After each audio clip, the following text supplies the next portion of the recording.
여호와여, 내가 주께 피하오니 내가 영원히 수치를 당하게 하지 마소서. 주의 의로 나를 건지시며 나를 풀어주시며 주의 길을 내게 기울이사 나를 구원하소서. 주는 내가 항상 피하여 숨을 바위가 되소서. 주께서 나를 구원하라 명령하셨으니 이는 주께서 나의 반석이시요 나의 요새이심이니이다. 나의 하나님이여, 나를 악인의 손 곧 불의한 자와 흉악한 자의 장중에서 피하게 하소서. 주 여호와여, 주는 나의 소망이시요 내가 어릴 때부터 신뢰하니시라. 내가 모태에서부터 주를 의지하였으며 나의 어머니의 배에서부터 주께서 나를 택하셨사오니 나는 항상 주를 찬송하리이다. 나는 무리에게 이상한 징조같이 되었사오나 주는 나의 견고한 피난처시오니 주를 찬송함과 주께 영광 돌림이 종일토록 내 입에 가득하리이다. 늙을 때에 나를 버리지 마시며 내 힘이 쇠약할 때에 나를 떠나지 마소서. 내 원수들이 내게 대하여 말하며 내 영혼을 엿보는 자들이 서로 꾀하여 이르기를 하나님이 그를 버리셨은즉 따라잡으라, 건질 자가 없다 하오니 하나님이여, 나를 멀리하지 마소서. 나의 하나님이여, 속히 나를 도우소서. 내 영혼을 대적하는 자들이 수치와 멸망을 당하게 하시며 나를 모해하려 하는 자들에게는 욕과 수욕이 덮이게 하소서.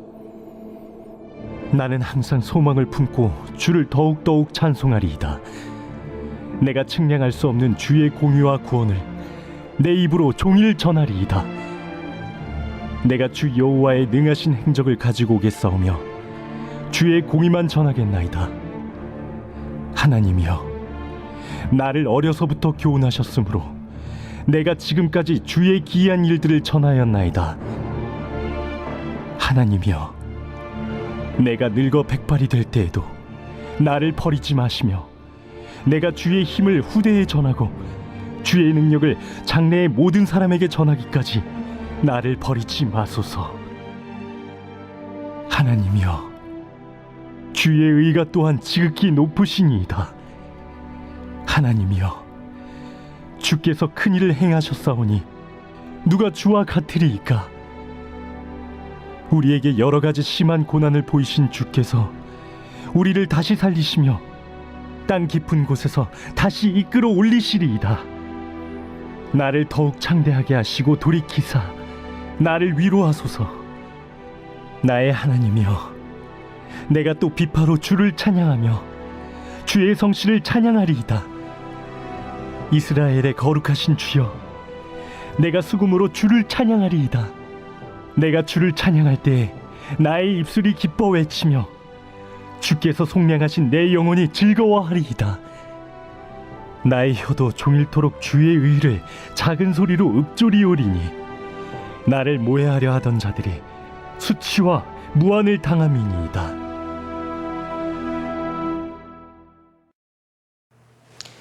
오늘 시편 71편은 저자에 대해서는 구체적으로 알려진 바가 없는 시편입니다. 근데 전체적인 구조와 또 표현들을 보면 우리가 앞에 나왔던 다윗의 시편들과 유사합니다. 그래서 주경학자들은 다윗의 시편일 것이다 이렇게 이야기를 합니다. 그리고 특별히 다윗의 말년에, 그 인생의 말년에 쓰여진 시편으로 그렇게 봅니다. 그리고 배경은 열왕기상 1장에 나오는 다윗의 아들이었던 아도니아가 반역했던 것을 배경으로 해서 쓰여진 시편일 것이다, 또 이렇게 이야기도 합니다. 우리가 아는 것처럼 다윗은 처음에 이스라엘의 왕이 되기 전에 먼저 헤브론이라는 지역에서 자신의 그 지파의 왕이었죠. 그래서 7년 반 동안 그가 이제 먼저 그 헤브론의 왕이었는데 나중에 통일 이스라엘의 왕으로 그가 등극이 됩니다. 그가 헤브론에 있을 때 그 아들들이 나옵니다. 그 사무엘하 3장에 보면 첫 번째 아들이 암논이고 둘째 아들이 압살롬이었죠. 우리 앞에도 보면 그 압살롬 때문에 그 마음이 힘들고 어려울 때 지었던 시편들이 나왔습니다. 그 다음에 또 이제 길르압이라는 아들이 나오고 또 네 번째 아들이 이제 아도니아입니다. 그 외에도 또 아들들이 많이 있었죠. 그런데 그가 나중에 이제 나이가 많이 먹고 이제 그렇게 되었을 때 이 넷째 아들이었던 아도니아가 이제 반란을 일으킵니다. 원래 첫째 아들이었던 암논이 죽게 되죠. 압살롬에 의해서 이제 죽게 되는데, 그리고 압살롬도 반역을 일으켰는데 또 나중에 또 다윗의 부하들에게 또 죽게 됩니다. 그 다음에 길르압도 죽고, 그러니까 이제 넷째 아들이었던 이 아도니아가 당연히 그런 마음을 가질 수 있잖아요. 이제 내가 아버지를 이어서 이제 내가 왕이 되겠다, 이런 마음을 이제 그가 가진 것입니다. 당연히 이제 다윗은 나이가 많고 하니까 그렇죠. 그래서 그 아버지에게 말도 안 하고 자기 혼자 이제 병거, 그 당시 신하들을 이제 자기 편으로 이제 모으기 시작합니다. 호위병들도 이제 세우고 해서 다른 왕자들을 다 초청을 합니다. 이제 잔치를 열죠. 그리고는 혼자 스스로 이제 왕 즉위식을 하는 겁니다. 근데 거기서 만약에 누가 반대를 하거나 하면 어떻게 해요? 그 잔치 때 다 죽이겠다는 거예요. 사람들이 그것을 알고, 신하들도 그것을 알고 이제 이 아도니아를 따르게 되는 것이죠. 근데 원래 하나님께서는 다윗 다음에 누가 이제 왕이 되게 하십니까? 솔로몬이 이제 왕이 되게 하시죠. 그것이 하나님의 뜻이었습니다. 그리고 또 하나님께서 다윗에게 그런 말씀을 하셨어요. 그래서 다윗도 당연히 이제 솔로몬이 왕이 될 것이다라고 생각을 했는데, 이 아도니아가 자기 혼자 왕 즉위식을 해버린 거예요. 여러분, 만약에 아도니아가 정말 왕이 딱 되면 솔로몬은 어떻게 될까요? 당연히 솔로몬은 가만히 안 두겠죠. 자신이 실권을 잡으면 그 뒤에 있던 동생들, 왕자들은 다 죽는 겁니다. 그러면 당연히 하나님의 구원의 역사는 이루어질 수가 없는 것이죠. 근데 겉으로 보기에는 이런 명분이 있잖아요. 첫째, 둘째, 셋째 왕자들은 다 죽고 자기가 넷째인데 내가 왕이 되는 것이 맞지, 이렇게 명분도 있고 당연한 것처럼 그렇게 보입니다. 그러나 하나님의 구속의 역사를 보면 그것은 잘못된 것이었어요. 그래서 하나님께서는 다윗에게 지혜를 주십니다. 그가 지금 나이가 많고 늙고 이제 아무 힘도 없어요. 그런데도 하나님께서 그에게 지혜를 주셔서 당시 제사장이었던 사도, 선지자였던 나단, 또 군대 장관이었던 분하야를 부릅니다. 그리고는 자신의 노새에 그 솔로몬을 태워가지고 기온 시냇가로 내려가게 됩니다. 그리고는 거기서 나단 선지자를 통해서 머리에 기름을 붓고 솔로몬을 왕으로 세우게 되죠. 만약에 실권을 잡았던 이 아도니아가 그 사실을 알게 되면 당연히 가만히 안 둘 것입니다. 그런데 하나님께서는 지혜를 주셔서 솔로몬을 왕으로 세우시고 결국 이 아도니아와 반역을 일으켰던 모든 사람들을 다 제거하시는 이제 그런 구원의 역사들이 뒤편에 또 나오게 됩니다. 그런 상황 속에서 지금 다윗이 그때를 회상하면서 오늘 이 71편을 기록을 했다라는 거예요. 여러분, 아무 기력도 없는 이제 할아버지가 되었습니다. 더 이상 다윗을 따르는 사람들도 없습니다. 이불을 덮어도 따뜻한 기운이 없다 그랬어요. 여러분, 그런 상황 속에서 다윗이 과연 무엇을 할 수 있을까? 오늘 1절을 보니까 1절이 이렇게 시작되죠. 여호와여, 내가 주께 피하오니 내가 영원히 수치를 당하게 하지 마옵소서. 지금 다윗이 생각하기에 수치를 당하고 있다, 이렇게 생각을 하는 거예요. 내가 그래도 이스라엘의 군대 장관이었고 가장 위대한 성군으로 추앙을 받고 지금까지 이렇게 있었는데 이처럼 이제 아무 힘이 없고 신하들도 자신을 따르지 않고 그런 수치를 당하고 있는 것이죠. 그럼 이때 다윗이 어떻게 했습니까? 내가 주께 피하오니 그랬어요. 그가 하나님께 지금 피하는 겁니다. 그래서 오늘 시편을 쭉 보면 내가 하나님께 피한다는 말이 계속 반복이 되고 있어요. 3절에도 나오죠. 주는 내가 항상 피하여 숨을 바위가 되소서. 또 밑에 4절도 보시면 또 흉악한 자의 장중에서 피하게 하소서. 또 7절에도 보면 주는 나의 견고한 피난처시오니. 그는 늘 하나님께 피하는 거예요. 사실 다윗이 지금 피할 데가 없죠. 신하들도 자기를 따르지 않고 뭐 아들까지 반란을 일으키는 상황에서 어디로 피하겠어요. 근데 다윗은 늘 그 인생에 피난처가 있었습니다. 그것이 어디예요? 바로 하나님의 품인 줄로 믿습니다. 이런 우리가 피할 곳도 오직 한 곳입니다. 하나님께 피해야 돼. 내가 어려움을 당하고 공고한 일이 있고 다윗처럼 이런 수치를 당할 때 그가 어디로 피했냐? 늘 그는 하나님께 피했다는 거예요. 그래서 그 모든 어려움들을, 수치를 잘 이겨냅니다. 만약에 다윗이 아니 어떻게 아들이 나한테 이럴 수 있어 하고 원통해하고 분해하고 그 스트레스 받아서 못 살죠.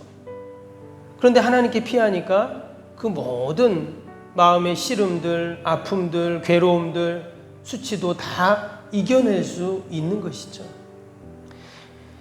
여러분, 우리가 늘 하나님께 피해야 할 줄로 믿습니다. 하나님께 피할 때 결국은 그것이 승리의 비결이다라는 거예요. 오늘 9절 보세요. 9절에 뭐라고 했습니까? 늙을 때 나를 버리지 마시며 내 힘이 쇠할 때 나를 떠나지 마소서. 지금 다윗이 왜 이런 고백을 했을까요? 자기가 늙으니까 신하들이, 부하들이, 그동안 충성했던 사람들이 떠난다는 거예요. 그리고 자신을 버린다는 겁니다. 얼마나 서글픕니까? 다윗처럼 이스라엘에 정말 용맹스러운 장군이 없었고 위대한 성군이 없었는데 그가 이제 늙어 기력이 없고 언제 죽을지 모르니까 이렇게 자신을 사람들이 버린다는 거예요. 사람을 믿을 수가 없죠. 이전에는 정말 자신의 오른팔 왼팔 같은 신하들이 지금 아도니아가 실권을 딱 잡는 것 같으니까 그쪽으로 샥 붙은 거예요. 압살롬 때도 마찬가지였습니다. 근데 다윗은 어떻게 한다고요? 그는 하나님께 피합니다. 하나님을 의지하죠. 그래서 오늘 전체적인 내용을 보면 처음부터 마지막까지 하나님께 자신의 어려움들을 계속 호소하고 있어요. 그러면서 또 한편으로는 어떻게 해요? 하나님을 찬양을 합니다. 오늘 6절 보겠어요? 6절 보시면 내가 모태에서부터 주를 의지하였으며 나의 어머니의 배에서부터 주께서 나를 택하셨사오니 나는 항상 주를 찬송하리이다. 8절도 보시면 주를 찬송함과 주께 영광 돌림이 종일토록 내 입에 가득하리이다. 14절도 한번 볼까요? 나는 항상 소망을 품고 주를 더욱 찬송하리이다. 그는 어려움을 당하면 당할수록, 수치를 당하면 당할수록 더 하나님을 찬양을 하고 있어요. 그들을 원망하고 비방하고 낙심하고 절망하는 것이 아니라 그는 더 하나님을 찬양하고 더 하나님께 피하고. 여러분, 이것이 우리 성도들의 모습인 줄로 믿습니다.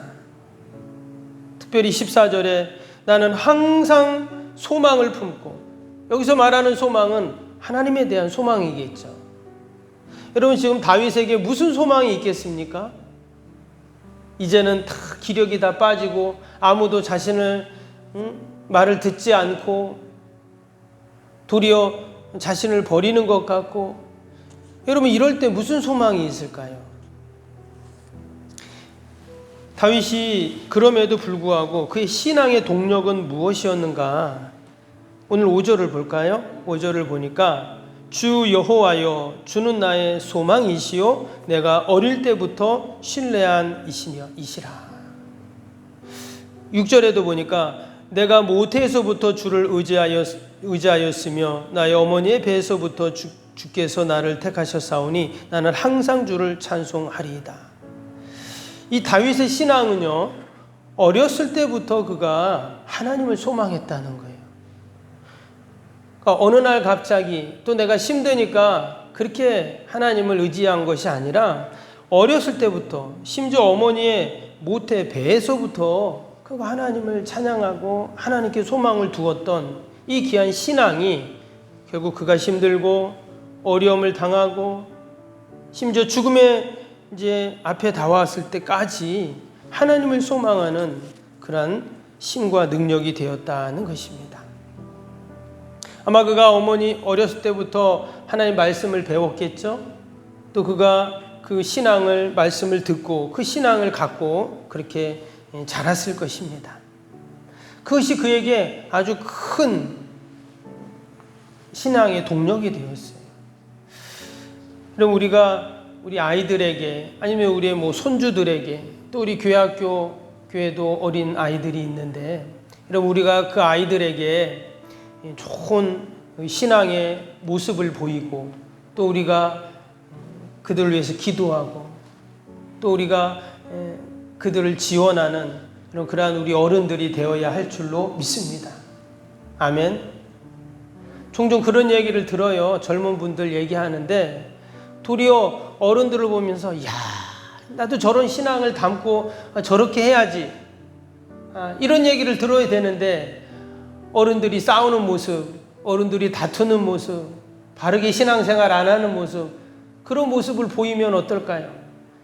그런 모습을 보면서 젊은 사람들, 우리의 다음 세대들이 실망하는 거죠. 그것은 나의 신앙으로만 끝나는 것이 아니라 그것이 우리의 자녀들에게, 다음 세대들에게 그게 전수돼요. 너무나 안타까운 일입니다. 우리가 다 아는 이야기지만 여러분, 유대인들이 전 세계 인구의 0.2%밖에 안 된다고 하죠. 그럼에도 불구하고 그들의 영향력이라는 것은 어마어마합니다. 정치, 경제, 문화, 교육, 어디 하나 유대인들이 안 들어가는 데가 없죠. 제가 예전에 어떤 자료를 보니까 우리나라도 요즘에 많이 창업을 하지만 여러분, 유대인들은 전 세계 가장 창업을 많이 하는 나라라고 합니다. 대학생들이 학교를 졸업을 하면 우리는 취업을 안 된다, 또 어렵다 이런 말을 하잖아요. 그런데 그 이스라엘은 10명이 졸업을 하면 7명이 창업을 한답니다. 3명은 취업을 하는 거예요. 그럼 어떻게 취업을 이렇게 창업을 잘하는가? 그 나라에서 그런 지원들을 많이 해주는 거예요. 참 지혜롭다는 생각을 합니다. 전 세계 유수한 연구소들이 전부 다 이스라엘 텔아비브에 그렇게 연구소를 만들어요. 그만큼 거기에 많은 인적 자원들이 있기 때문에 그런 것이죠. 여러분, 수많은 고대 국가들이 있었지만 지금 제대로 남아있는 국가는 없죠. 있어도 그 힘들이 얼마나 연약합니까? 그런데 이스라엘은 2000년 동안 나라 없이 떠돌아다녔지만 지금까지 살아있고 또한 어마어마한 영향력을 끼치고 있는데 결국 그 이유가 무엇인가? 결국 그들의 신앙 교육 때문이었다라는 것이죠. 지금 다윗이 이처럼 인생의 어려움, 고비 가운데 그가 잘 이겨낼 수 있었던 이유는 무엇인가? 결국 그의 신앙 때문이었습니다. 그는 어려울 때마다 늘 하나님께 피했고 하나님이 나의 소망이십니다 라는 믿음으로 그가 살았습니다. 오늘도 우리가 하나님 앞에 소망을 두고 또한 우리가 해야 할 일은 오직 하나님을 찬양하는 일인 줄로 믿습니다. 하나님께서 변함없이 우리에게 은혜를 베푸시고 구원을 베푸시고 하며 놀라운 역사들을 이루어 주실 줄로 믿습니다. 우리 오늘 말씀 생각하면서 함께 또 기도하겠습니다. 새성경 건축을 위한 기도, 우리 1번부터 15번까지 기도 같이 하겠습니다. 1번부터 15번까지입니다. 하나님과의 친밀함이 더욱 넘치며 주님의 뜻을 통찰하게 하옵소서. 아멘. 건축이 진행되는 동안 날마다 샘솟는 하늘의 은혜로 채워 주옵소서. 아멘. 영역과 리더십, 건강을 더하사 교회 건축을 은혜롭게 섬기게 하옵소서. 아멘. 신령한 생명의 양식을 공급함으로 성도들의 영혼이 부흥하게 하옵소서. 아멘. 건축을 위하여 맡겨진 소임을 더욱 충성스럽게 감당하게 하옵소서. 아멘. 영적으로 충만하여 하나님의 은혜가 날마다 샘솟듯 넘쳐나게 하옵소서. 아멘. 앞장서서 섬기는 장로님들의 가정과 자녀와 사업에 복을 더하여 주옵소서. 아멘. 모든 중직자들이 마음을 모으고 정성을 모아 성전을 짓게 하옵소서. 아멘. 건축위원장과 건축위원들에게 지혜와 지식의 영으로 충만케 하옵소서. 아멘. 하나님의 마음을 알고 하나님의 영광에 합당한 성전으로 세우게 하옵소서. 아멘. 모든 성도들이 건축위원이라는 주인의식을 가지고 기도에 힘쓰게 하옵소서. 아멘. 구역원들이 말씀의 꿀을 풍성히 먹도록 먼저 은혜를 경험하게 하옵소서. 아멘. 교회의 영광을 위해 맡겨진 사명을 기도함으로 감당하게 하옵소서. 아멘. 평신도 지도자들이 굳은 일이나 힘든 일에 앞장서 섬기게 하옵소서. 아멘. 한 마음으로 주님의 비전을 보게 하시고 믿음으로 승리케 하옵소서. 아멘. 예수님의 이름으로 기도합니다. 아멘. 사랑과 은혜가 충만하신 하나님 아버지, 다윗은 힘들고 어려울 때마다 늘 하나님께 소망을 두고 하나님을 피난처로 삼고 또 도리어 하나님을 찬양했던 모습을 봅니다. 하나님, 우리 인생의 모든 어려움들도 다 하나님께 나아갈 때 소망이 있고 또 하나님이 해결해 주실 줄로 믿사오니 이 시간도 오직 주님께만 피하게 하시고 하나님의 구원의 역사를 찬양케 하여 주옵소서. 하나님, 오늘도 거룩한 날 주의 전을 찾는 모든 발걸음들 복되게 하여 주시고 하늘로부터 부어주시는 힘과 은혜를 공급받게 하여 주옵소서.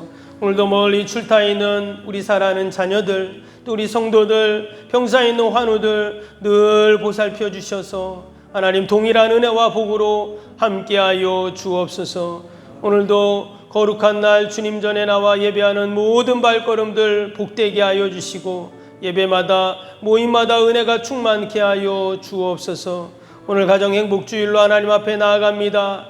온 가족들이 주님 앞에 나와 주님이 주시는 참된 행복을 누리게 하여 주옵소서. 하나님, 무더위 가운데 아버지 장막 가운데 지치지 않게 하시고 특별히 어르신들, 우리 원로 목사님, 원로 장로님들 늘 보살펴 주셔서 주의 전 출입하는데 어려움이 없게 하여 주옵소서. 하나님, 귀한 새벽에도 내 힘으로 능력으로 할 수 없는 인생의 문제들이 있습니다. 막히고 다친 것, 묶인 것들이 있사오니 다 하나님께 올려드릴 때 하나님 해결하여 주시고 하나님 개입하시고 선하게 인도하여 주옵소서. 우리 성도들은 나의 힘으로 나의 지혜가 아니라 오직 하나님 말씀 붙잡고 하나님이 해결하여 주실 줄로 믿습니다. 하나님께 피하게 하시고 오직 하나님께서 도우심을 경험케 하여 주옵소서. 감사하며 예수님의 이름으로 기도하옵나이다. 아멘. 하늘에 계신 우리 아버지, 아버지의 이름을 거룩하게 하시며 아버지의 나라가 오게 하시며 아버지의 뜻이 하늘에서와 같이 땅에서도 이루어지게 하소서. 오늘 우리에게 일용할 양식을 주시고 우리가 우리에게 잘못한 사람을 용서하여 준 것 같이 우리 죄를 용서하여 주시고 우리를 시험에 빠지지 않게 하시고 악에서 구하소서. 나라와 권능과 영광이 영원히 아버지의 것입니다. 아멘.